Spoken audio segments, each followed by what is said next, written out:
when he used to walk past the house, he could tell you what you're eating in the house, and he could tell you what you're storing in your houses. Imagine, I walk past your house and I can tell you that's in your house. Today you're eating, for example, the skibbaniyah that many of you eat.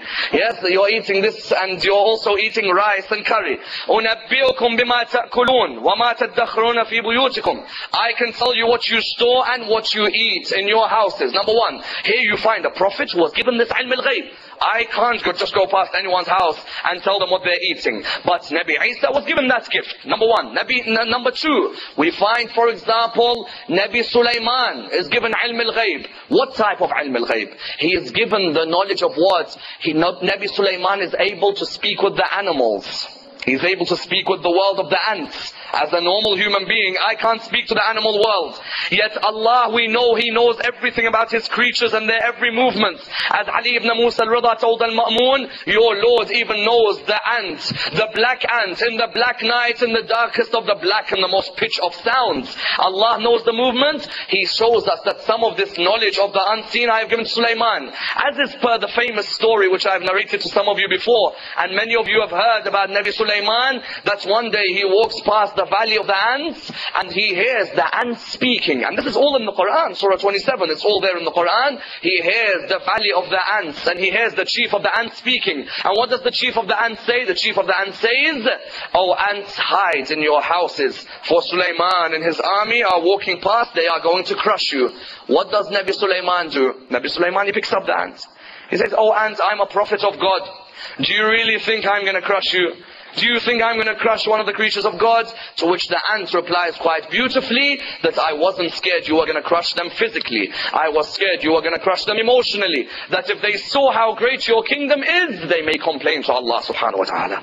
And then the ant says the famous saying, she says, "Oh Prophet Sulaiman, who is greater, me or you?" To which Prophet Sulaiman says, "You tell me." The ant says, "I am greater than you." Nabi Sulaiman says, "Why?" And she says, "Because I am standing on the palm of a prophet while you stand on the ground." So here you see this interaction that takes place between a prophet and between an ant. Another piece of knowledge of the unseen. Number three, Nabi Ibrahim is given ilm al-ghayb before an event occurs. The most famous event, probably second to Abu Abdullah's event, is the event of Nabi Ibrahim when he sees a dream.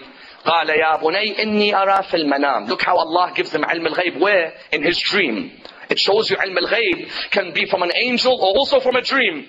Many different angles. We know our Lord has contacts, yes? And He can give you knowledge of the unseen from many different areas. قال يا بني إني أرى في المنام أني أذبحك فانظر ماذا ترى. I see in my dream that I must sacrifice you. What is your opinion? قال يا أبت افعل ما تؤمر ستجدني إن شاء الله من الصابرين. Do what you've been commanded to do. You will be seeing me as one of the patient ones. Number three. Number four, and arguably the most important event of ilm al-ghayb ever between any prophets was between Prophet Khidr and Prophet Musa. You want to see, number one, not only Allah has given knowledge of the unseen to prophets. We've verified that now. Number two, we are asking ourselves, what qualities must you have for Allah to give you ilm al-ghayb? What qualities? Ali ibn Abi Talib knows Ibn Muljim is going to kill him. How could you remain so patient? Finish him off.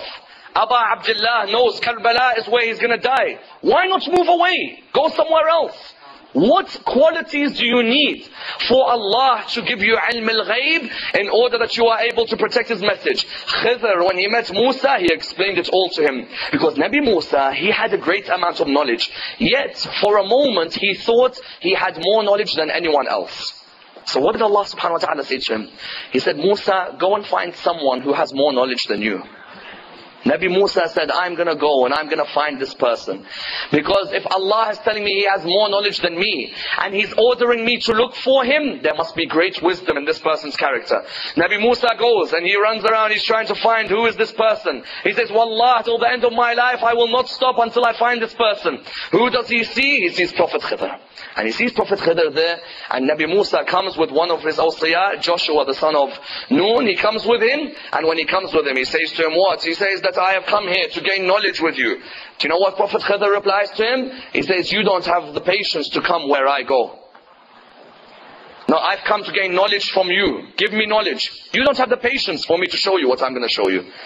Nabi Musa is stunned. Why is this man telling me that I don't have the patience. Look at the words. You don't have the sabr to come with me on my journey. You don't have that ability. Nabi Musa pleads with Prophet Khidr. He said, please, let me come with you. Let me see exactly what I should see. So what happens is Prophet Khidr says to him, you're going to come with me, no problem. But when you come with me, you don't ask a single question about what you're going to see. No questions. I will explain to you later on what exactly happens. What exactly are the reasons. But you, I don't want to hear a single question from you. So Prophet Musa, what happens is, at this moment, he comes forward with Prophet Khidr. Sallu ala Muhammad wa ali Muhammad.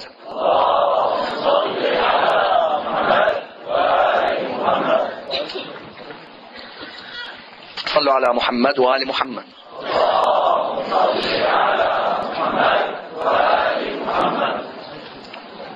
A third with your loudest voices for the love of Fatima al-Zahra.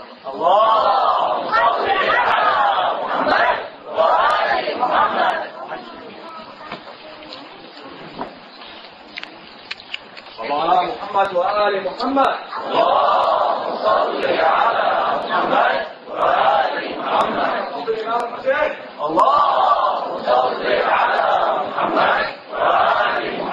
So Musa sets off on a journey to try and understand the world of Ilm al-Ghayb. He wants to understand this world. What exactly are the qualities that I need in order that I understand knowledge of the unseen? So what happens is Prophet Khidr, he says, come with me. The first thing, what do? Prophet Khidr, he comes, he makes a hole in a boat. Nabi Musa is looking at Prophet Khidr, he's thinking, why did this guy just make a hole in the boat? I don't understand, what's the wisdom behind it? So he asks him, he says to him, what's the meaning of you making a hole in the boat? Prophet Khidr, he looks at him, he says, أَلَمْ أَقُلْ لَكَ أَنَّكَ لَن تَسْتَطِعْ مَعِي صَبْرًا? Didn't I tell you, you don't have the patience to come with me?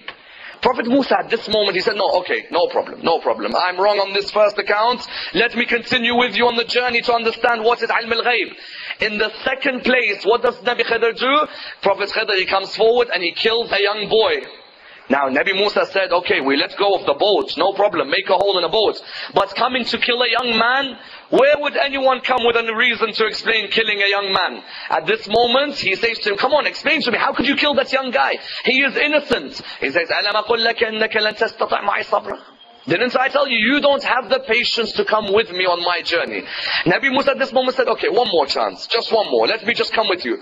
The next minute, where does he go? He goes towards a wall, he comes and he repairs this wall, knowing that there is a piece of wisdom behind it. Again, Nabi Musa is wondering, what is the reason of repairing this wall? Why am I coming here and repairing a wall? I cannot understand it. But here Nabi Musa recognized that what he is really gaining is the knowledge of the unseen and its wisdom. So what happens is, Nabi Khidr, he says to Musa, سَأُنَبِّئُكَ بِتَأْوِيلِ مَا لَمْ تَسْتَطِعْ عَلَيْهِ صَبْرًا. I will give you the interpretation of that which you had no patience in. The interpretation of that which you had no patience to take. So Nabi Musa says to him, please tell me exactly what happened. Why the hole in the boat? Why killing a young man? And why the repairing of a wall? He says the reason we made a hole in the boat is because the boat belonged to this family. And what happened was that the king, he comes past and he takes all the boats. I knew that if I made a hole in the boat, the hole, although it is repaired, although there is a damage there, the king, when he sees the damage, what will he do? He will say, I don't want this boat, leave it. Whereas the damage is repairable. So the family can keep the boat for themselves. Number one. He says, okay, I understand the boat. Now please explain to me killing a young man. Nabi Khidr, he looks at him. He says, we killed this young man because of the order of my Lord, that this young man was going to be a menace to his family and to society. The reason that he was killed and the wisdom behind it, as Imam al-Sadiq says, is that he will be replaced by a daughter who from her line, 70 prophets of God will be born. Imagine that.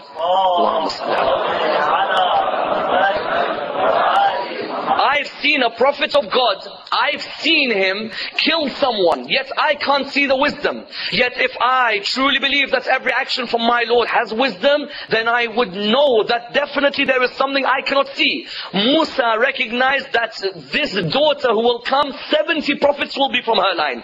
Then he said to him, okay, how about the wall? You repaired the wall. Why? He said, behind this wall there is treasure which belongs to 2 orphans.